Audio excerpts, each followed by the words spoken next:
Alright, hammers and irons alike, welcome to this channel, first of many hopefully. Do a little preview of this game coming up against Everton, this being the 1st of January 2021, so happy new year to y'all, hope you've all had a good one, or are having a good one. And yeah, I'm excited for this match today, I really am. It's a big match for both clubs, because Everton obviously pushing for top 4 and potentially title, they're always in that race. Meanwhile, West Ham, bit of a stutter, really need to get back on form, just keep picking up a win or two here and there, pick up points and make sure we don't get dragged into anything stupid down the bottom like we did last season. So, obviously, this will be a difficult game for both sides, especially us, because God knows what David Moyes is going to put out for this lineup. He's got some good choices, but you would never make a right one, although he's done well tactically, I'd say.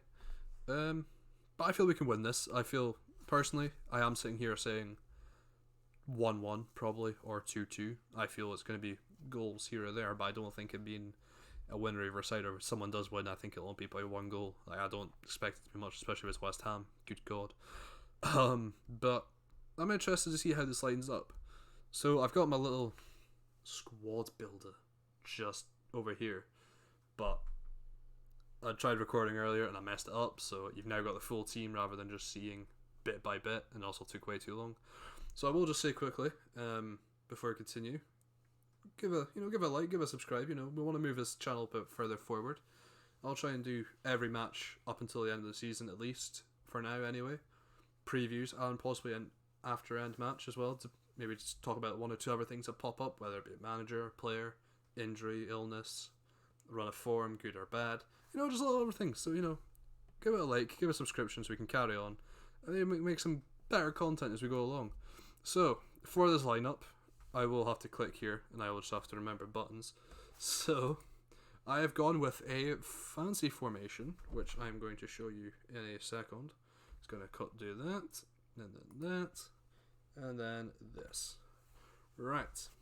Welcome to my team against Everton. I've gone with a fancy 3-4-1-2, albeit it's West Ham. It'll be a 5-3-2. But this is how I'm lining up. My obvious ones I'm just put out here right now: Fabianski in goal, Ogbonna centre back, Souček and Rice both CDMs. The rest were a bit, I didn't know what to do. Obviously Kufal and Cresswell both been very good for us so far this season. I think they've been best of the rest. Obviously I think Ogbonna's been up there, Souček and Rice as centre mid partners. I'd say Souček especially has probably been I put Souček for player of the season so far, anyway. Just the difference he's made in midfield compared to what we'd had before, which was Rice and Noble. And obviously Rice becoming captain, there's something fresh about Noble not being in that main 11. I think it makes a difference. But yeah, and the rest was a bit debatable. I bet you look at Mikel Antonio, I would put him straight in the team obviously, but he only played 15 minutes against Southampton after recovering from this injury. He survived it, and from what I know, he is still fit to play. But will he start? That is my question. It's been 3 days since the last one, so obviously he would be fit to start. But again, the question is, will he? I think if David Moyes is sensible, he would put him on and possibly sub him off later on. Or if he doesn't start, gets a half-time substitution and gets more game time. Because if he picks up some game time, he will be fine and he will get more game time. So that is him talked about. Again, the Cresswell and Kufal both been very solid going back and going forward. Cresswell's been more of a left centre back, so he's kind of been defending a bit more recently, but Masuaku's picked up an unfortunate injury. It's not a massive one, but it's taken him out for some time, so Cresswell will be pushed back out to the left, meaning there's a centre back space free, hence where Mr. Craig Dawson comes in. Now, he was a person we signed, I believe at the end of the summer transfer window, on a free I believe as well. If not, it was a very small undisclosed fee.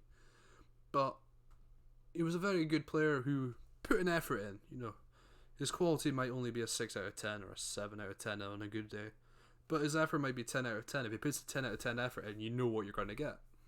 And I think that's why I would put him in over Diop. Diop's been questionable. Now, I remember when we signed him, we would have signed him, 3 years ago now? 2 years ago at least.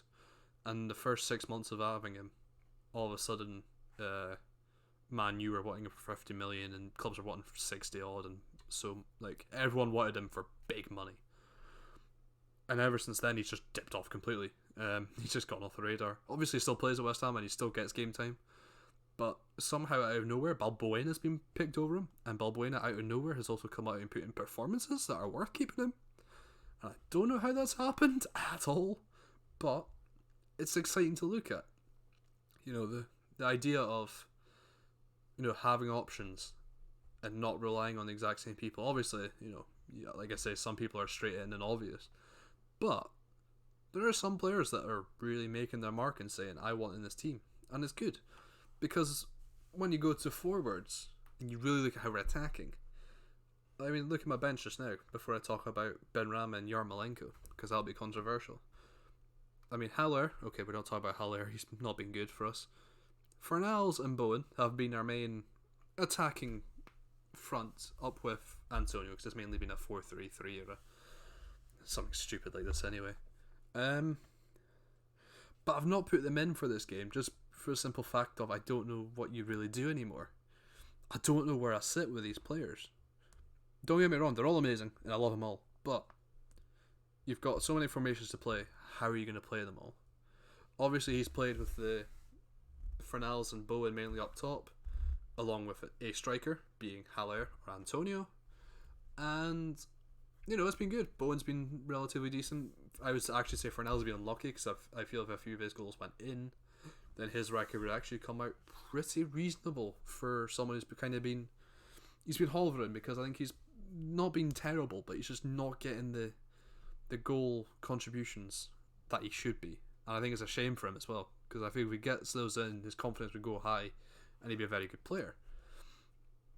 On the other hand, I feel Bowen obviously didn't have a whiff of the ball against Brighton for 45 after first 45 minutes before getting subbed off.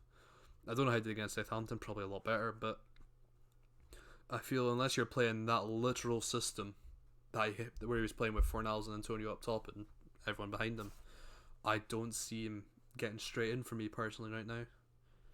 Obviously, you could put him in for Kufal. You know, if you play 4 at the back, I can see Bowen getting straight in. But when you play 5 at the back right now, I don't know how you sit with that middle. Ben Rama I've put in, mainly because he's been so creative recently. I think his attacking threat and prowess has been amazing.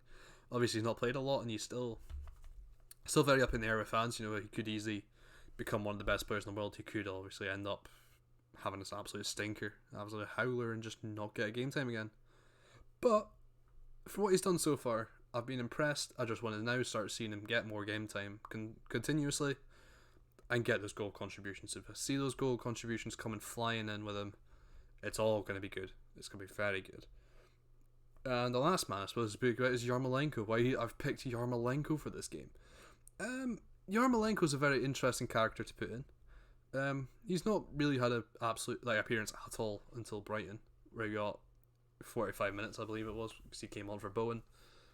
And he made a difference. And I don't know why Haller changed as well, because Haller changed the way he played. Like, he actually put in an effort as soon as Yarmolenko was on. A 2-striker partnership, and it seemed to work really well. Now, I don't know if Antonio fits in with the system as well as Haller would, with like 2 strikers up top. But I feel like if Antonio is missing and Haller is playing because, again, fitness or something, then Haller and Yarmolenko both need to start and have that 2 striker options up top. If you have those 2 striker options up top, then I absolutely don't see why, you know, there could be a little bit of success up top. But I would put Yarmolenko up top, and then obviously we've played this. Other option could be, it could end up being literally 4 at the back, 3 in the middle, and then Antonio again, Fornals and Bowen. I feel like that could easily pop back up, and that'll just be the mainstay. But I would like to see this. This is my lineup I would like to see. Maybe you guys think the same. If you do, that would be amazing. But obviously there's so much talent here on the bench above these two. Diop, again, could get in. Snodgrass will be like Noble for me now. He's kind of there. If it's 90th minute or something and it's close, then maybe give him a few minutes. But I think he's just there to run down his contracts now, unfortunately.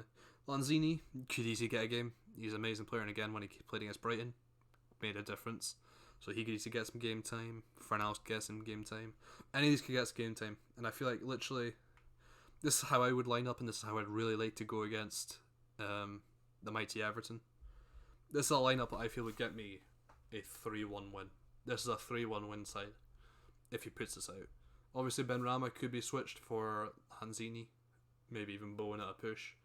That I wouldn't be too mad about. I think that'd be sensible. It would just be a case of who comes off halftime or in the second half for substitutes, because it's not easy to make any substitutions in the side at all anymore. But that's just how I'm lining up. Obviously, I'm hoping we can beat Everton, and tell me what you think. Who would you change out? Would you keep Yarmolenko up with a 2-striker formation? Would you even play 3 at the back? Would you be a 4 at the back person and just shove Dawson back in the bench where he was before? Or maybe you're completely different. Maybe you're going, let's go for a few new formation. Let's challenge Everton. Let's push him out. I would love to see what you guys think. Let's have a little comment section down below and see what people say. And until the next one, let me just click this button right here. So, thank you for watching if you're still here. Hope you enjoyed. Hopefully I can do more of these, as I said later on. I'll have this better set up than just Ultimate Team Squad Builder, because that is pretty rubbish. But, thank you all for watching. Hope you have a good day. Hopefully you're watching the game and will win. And to my boys in Claret and Blue, peace.